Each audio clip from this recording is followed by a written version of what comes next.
Hello everyone, welcome to my channel Shraddha's Gita Challenge Day 52 શ્લોક number 5 અધ્યાય 2 અધ્યાય 2નો 5 નંબરનો શ્લોક આ રીતે છે. ગુરુન હત્વા હિ મહાનુભાવાન શ્રેયો ભોક્તુ ભૈક્ષ્યમપીહ લોકે હત્વાર્થકામાસ્તુ ગુરુનિહૈવ ભુંજીય ભોગાન રુધિર પ્રદિગ્ધાન. આ શ્લોકનો અર્થ આ રીતે થાય છે. ગુરુન ગુરુજનોને, અહત્વા ન મારીને, ન હણીએ, હિ મહાનુભાવાન હિ ચોક્કસ, મહાનુભાવાન જે મારા મહાભાવો છે, જે મારા મહાપિતા છે, ગુરુજનો છે. શ્રેયો શ્રેયો શ્રેયો એટલે મને અધિક સારું લાગશે. શ્રેયો ભોગતું ભોગવવું. શું ભોગવવું? ભૈક્ષેય ભિક્ષેય ભિક્ષા માંગીને, ઇહલોકે આ જગતમાં, ભિક્ષા માંગીને ખાવું આ જગતમાં. હત્વાર્થ મારા ગુરુજનોને હણીને, અર્થે કામનાથી, બરાબર છે. હત્વાર્થ અર્થે એટલે ભોગો વિલાસો. હત્વાર્થ કામાસ્તુ કામનાઓ મારી. ગુરુજનોને, ઇહ આ જગતમાં, એવ નિશ્ચિતપણે, ભુંજીય જે હું ભોગવવું પડશે, ભોગાન જે ભોગો વિલાસો ભોગવવા પડશે, ભોગાન રુધિર રુધિર સમાન, પ્રદિગ્ધાન એટલે રંજિત, રંજિત રુધિર એટલે લોહીથી રંજિત રહેશે.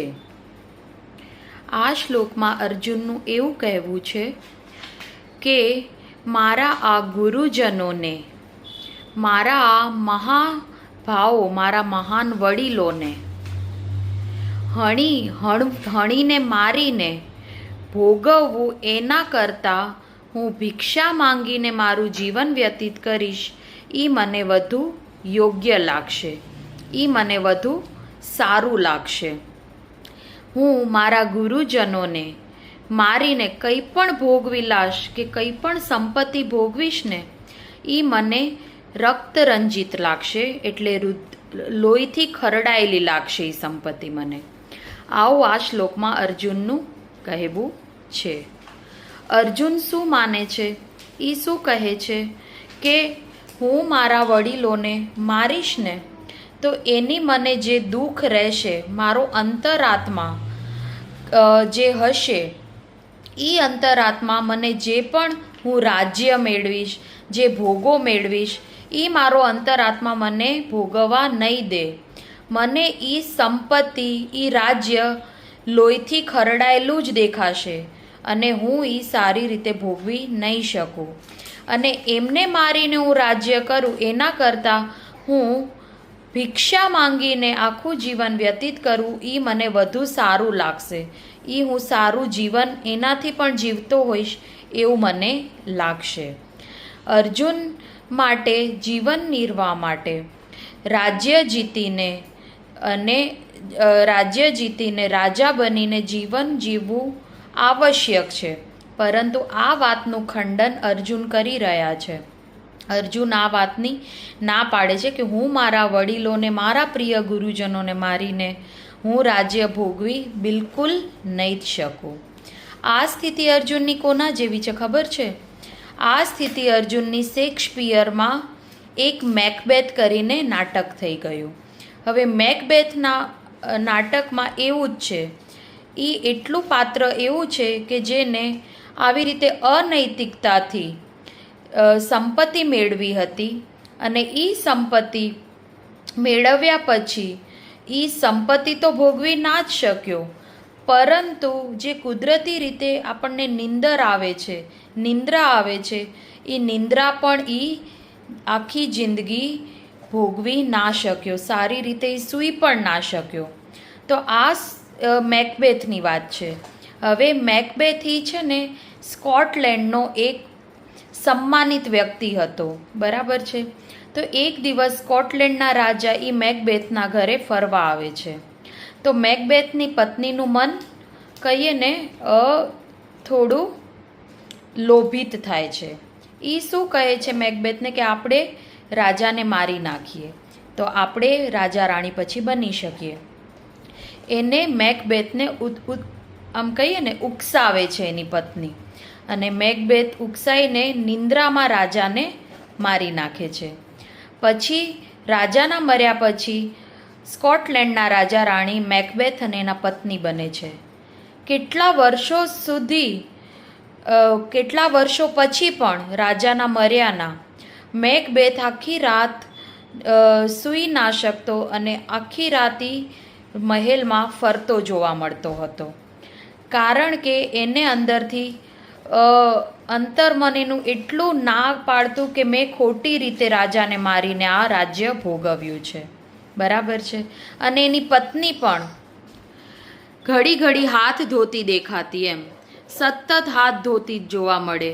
એને એવું લાગે કે કાલ્પનિક એને લોહીના ડાઘા દેખાતા કે મારા હાથમાં હજી લોહીના ડાઘા છે, અને એ હાથ ધોયા જ કરતી જોવા મળતી, એવું આ નાટકમાં કહેવા મળે છે.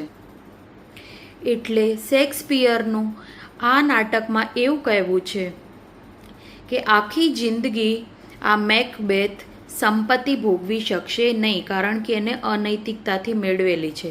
એટલે અર્જુનને પણ સેમ એવું જ લાગી રહ્યું છે કે હું આ રીતે સંપત્તિ મેળવીશ મારા મહાપુરુષોને મારીને, તો હું પણ સારી રીતે જીવન જીવી શકીશ નહીં, બરાબર છે. બીજું